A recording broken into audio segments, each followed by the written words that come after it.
Hey, what's going on guys? Joe Cruz here, back with another video. In today's video, I'm going to show you guys how I was able to build an entry-level gaming PC for $100.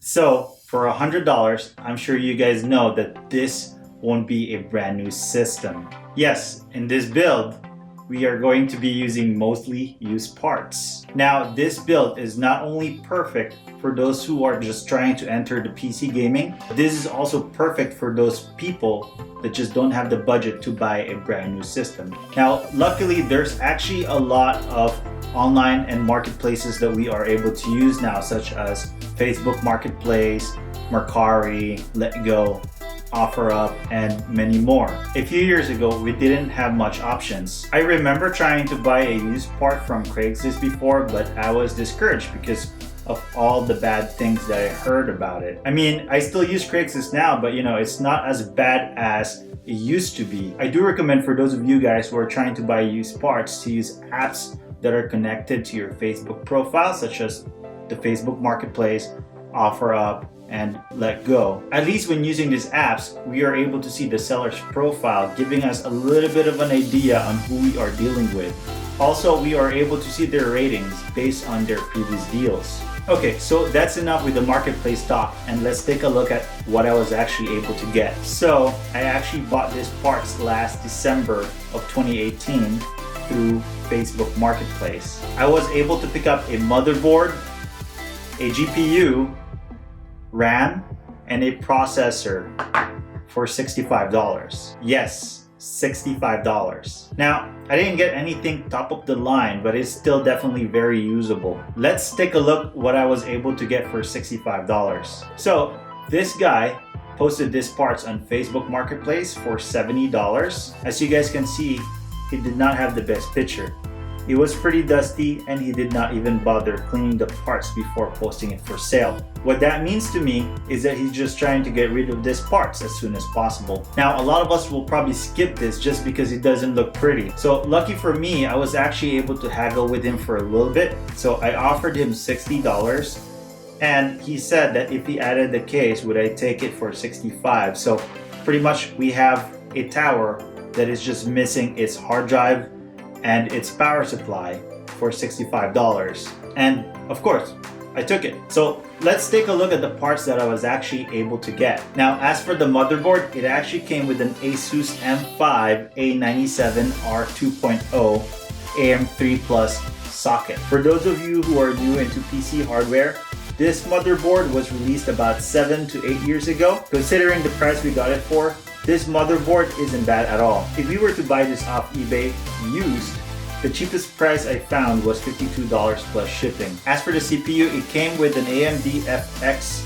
6300. This CPU was of course also released about 6 to 7 years ago. It has 6 cores clocked at 3.4 GHz and has a boost clock of 3.8 GHz. The FX series processors wasn't known to be the best or the fastest processors during its time. However, it was known for it to be a really good processor for its price. If we were to buy this off eBay used, the cheapest price that I found was $40 plus shipping. And as for the memory, it came with a G.Skill 8GB DDR3 dual channel kit memory. It doesn't have any heat spreaders, however, it is clocked at 1600 MHz, which is not bad for a DDR3 memory. If we were to buy this off eBay, the cheapest price that I found was $25. And as for the graphics card, it actually came with an Asus Radeon HD 7750 with 1GB of VRAM. This was also released about 7 years ago and was competing with NVIDIA's GT 740. This GPU is clocked at 820 MHz with a power consumption of about 75 watts. We don't even have to connect a PCIe power to it. It just sucks up power straight from the motherboard. If we were to buy an HD 7750 off eBay, not even the same brand, the cheapest one that I found was $30 plus shipping. And as for the case that we were able to get from that deal, the seller was actually able to give me a Zalman Z11 mid-tower case. We can pretty much get a tower case for cheap since a lot of people just want to get rid of their old ones. As you guys can see, I searched through OfferUp and right away there are some PC cases on sale for as low as $5. If I were to buy all these parts from eBay, it would have at least cost me $142 plus shipping. And that's not including the tower case, which means that I at least save about $100 from buying all these parts from Facebook Marketplace. I have majority of the parts for us to build the PC. All I had to do was buy a power supply and also a hard drive. As for our hard drive, I have an extra 120 gigs of HP M700 laying around, and that's what I'll be using in this build. I know 120 gig is not a lot of space, but this should be enough for us to be able to run at least our operating system and some games. And since we are using an SSD, our boot time and load time should be a lot faster than a regular 7200 RPM hard disk drive. If more storage is needed, we can always upgrade or add on a new hard drive. If I were to buy it, it would have cost me $18.99 off Newegg. I don't really recommend buying smaller capacity SSDs or hard drive just because I don't really see the savings in it. Let's move on to the power supply that I will be using. I'll be using a Corsair VS650. It's a 650 watt power supply. It is 80 plus white certified and has 3 years of warranty. I purchased this for $44.99 with a $20 rebate for a final price of $24.99 off Newegg. I don't really recommend buying a used power supply just because we don't know if our power supply is working or not unless we have a tester, because if we install that power supply with all our components and this power supply is actually not working, that could damage our parts. We could lose pretty much everything from our GPU to our motherboard, CPU. And trust me, this is based on my personal experience. And now that we've talked about all the parts, let's test it first to see if it works. Let's put it together and turn it on.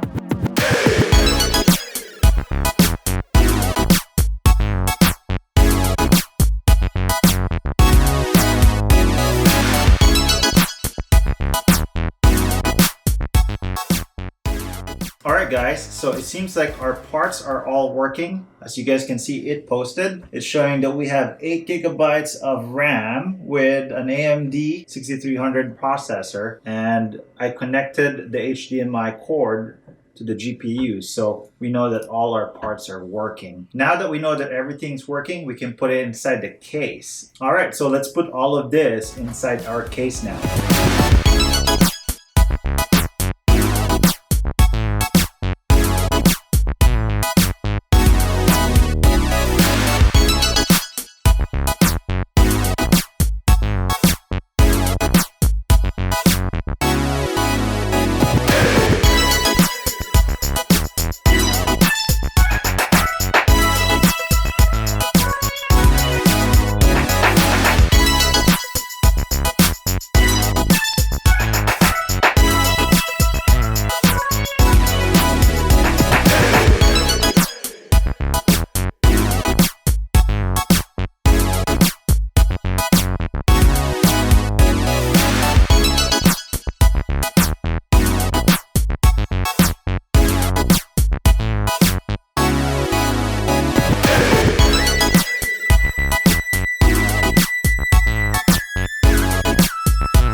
So here is our finished product. Let's go ahead and take a look at the benchmark to see if it's even worth the $100 that we paid for it.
So this thing might not be the best looking PC. However, as you guys can see, based on its performance, that it's not bad at all, especially if you guys are using this as your entry-level gaming PC. Buy a used monitor for $20 off OfferUp, buy a mouse and keyboard, and you have an entry-level gaming PC for less than a console. In conclusion, we don't have to spend a lot of money for us to enter PC gaming. Set up some alerts on your Facebook Marketplace, OfferUp, and maybe you guys can get a great deal just like what we got today. Maybe even better. And that's it for this video. If you guys like this video, please give me a thumbs up, maybe get subscribed, and I will see you guys in the next video.